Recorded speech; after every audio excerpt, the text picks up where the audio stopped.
Fantomas, c'est pour installer la revue de presse de ce jour. Frédéric, on va commencer avec un homme qui n'est pas Fantomas.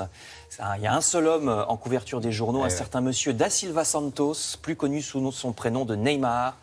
Il arrive, proclame la couverture de l'équipe, le transfert du siècle pour le PSG, écrit le Parisien aujourd'hui en France, et même des journaux qui font rarement leur une sur le sport, font une exception ce matin, une histoire de cash.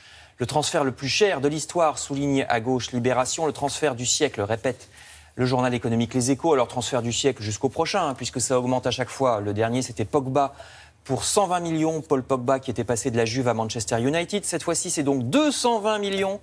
Et à ce propos, on peut s'interroger sur une grande naïveté de la part des supporters de base. Les socios de Barcelone se sentent trahis, écrit l'équipe, trahie parce que Neymar quitte le Barça et qu'il n'est donc pas fidèle au maillot.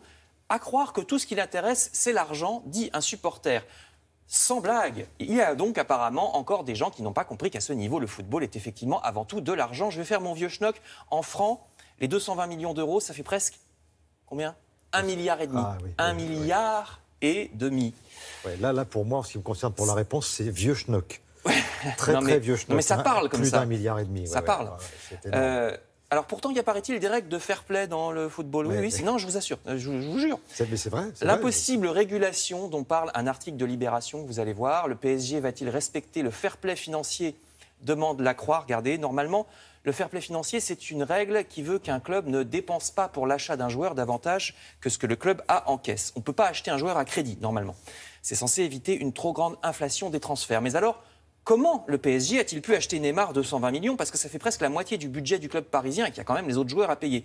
Il a fallu faire un montage financier. Tenez-vous bien, le Qatar va donner 300 millions à Neymar officiellement pour autre chose que ce transfert. Ces 300 millions-là, ça sera un salaire pour qu'il soit ambassadeur du Qatar pour le mondial 2022. Grâce à ces 300 millions officiellement, c'est Neymar lui-même qui va payer les 220 millions du Barça et non pas le PSG. Vous suivez ? Bien sûr, oui. Voilà, puisque le PSG n'a pas cet argent.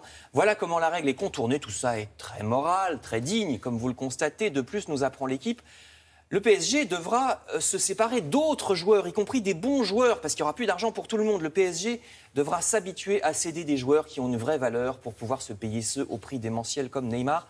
Cette déconnexion devient lunaire, écrit Libération. Alors justement, quittons la Lune, revenons sur Terre.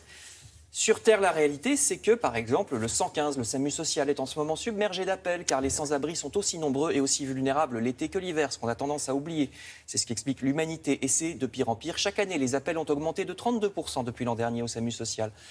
Vous trouverez aussi dans La Croix un grand reportage sur Villeurbanne, près de Lyon, dans le quartier Saint-Jean. Il y a pas moins de 30% de chômage en tout et 12% de gens qui sont au chômage depuis plus d'un an, donc qui risquent d'arriver en fin de droit sans allocation pour vivre. Il y a des entreprises à but social, c'est très bien, qui s'y sont implantées. Par exemple, des petites entreprises de jardinage ou de couture. Regardez comme celle qui emploie cette dame, Sophia, qu'on voit à l'image. Tout ça est rendu possible par l'association ATD Quart-Monde. Bravo ATD Quart-Monde, qui aide à la création de ces petites entreprises grâce à un système de subvention qui a été voté l'an dernier par le Parlement. Bravo le Parlement aussi l'an dernier. Hélas, faute d'argent, ce genre de projet n'existe que dans 10 villes en France. À Villeurbanne, la subvention de 2 millions va permettre à 150 personnes de trouver un travail, de retrouver un travail. 2 millions, c'est un peu moins d'1% du transfert de Neymar. Voilà, on était sur la Lune et comme vous le disiez, on est retourné sur Terre. À tout à l'heure, Frédéric.